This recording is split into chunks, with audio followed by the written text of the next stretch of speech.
কিন্তু আপনাদের এটাও মাথায় রাখতে হবে, যার জন্য আপনারা এই আন্দোলন করছেন সেরকম ধরনের ঘটনা আরো বাড়ির ভিতরে ঘটে চলেছে দিনের পর দিন। প্রত্যেকটি মানুষের রুজি রোজগার, তাদের সংসার চলে পুজোর জন্য। তো সেটাকে তো আমরা ভুলে গেলে হবে না, তাই নয়? নিশ্চয়ই ভুলে গেলে হবে।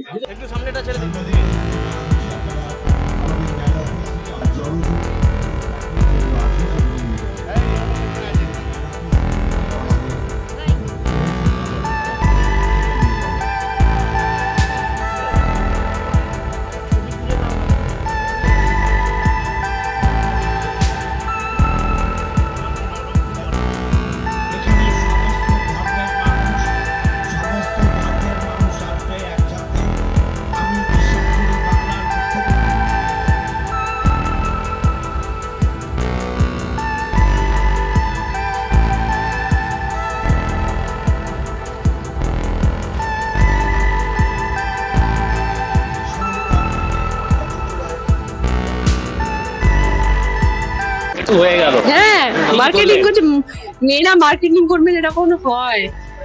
ব্যাগ কিনলাম, জুটের ব্যাগ কিনলাম, গামছা নিলাম, সালোয়ার কামিজের কাপড় কিনলাম, সব রকম নিয়েছি। বন্ধু বান্ধবের জন্য নিয়েছি, নিজের জন্য কিনেছি।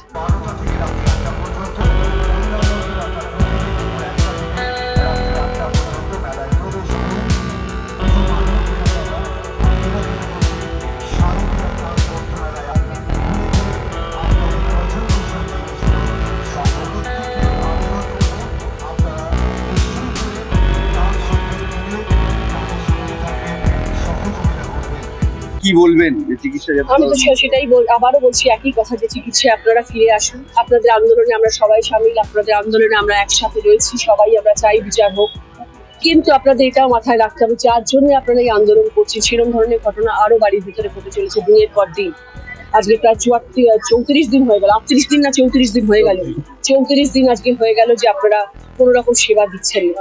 আপনাদের মাথায় কোনো এক সময় কোনো জায়গাতে মনে এই জিনিসটা আসছে যে আমরা কাউ সেবা দিচ্ছি না, এবং তারা প্রতিনিয়ত তার জন্য কষ্ট পাচ্ছেন এবং অনেক মানুষ মারা যাচ্ছে। বড় জোরে অনুরোধ যে আপনারা যদি মানুষের পাশে থাকেন তাহলে খুব ভালো হবে।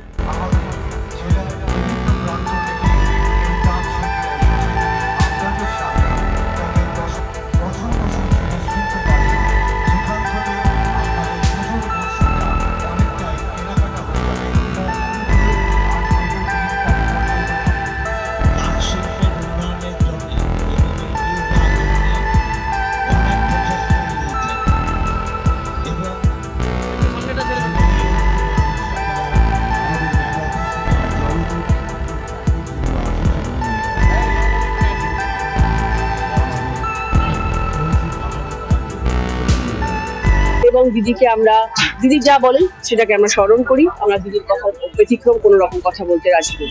আপনিও কি চাইছেন, হুগলিবাসীকে বার্তা দিচ্ছেন যে পুজো চলে এসে পুজোমুখী হওয়ার জন্য?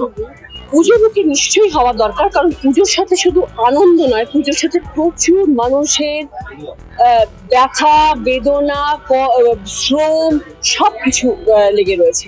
শুধু যে আমরা প্যান্ডেল দেখতে গেলাম, সেই প্যান্ডেলটা দেখতে যাওয়ার পেছনে যে কত মানুষের অবদান আছে সেটাও একটু ভাবতে হবে। কারণ এই যে যারা মৃৎশিল্পী রয়েছেন, যারা প্যান্ডেল বানান, যারা স্টল বসেন, যারা খাবার দাবার বিক্রি করেন, প্রত্যেকটি মানুষের রুজি রোজগার, তাদের সংসার চলে পুজোর জন্য।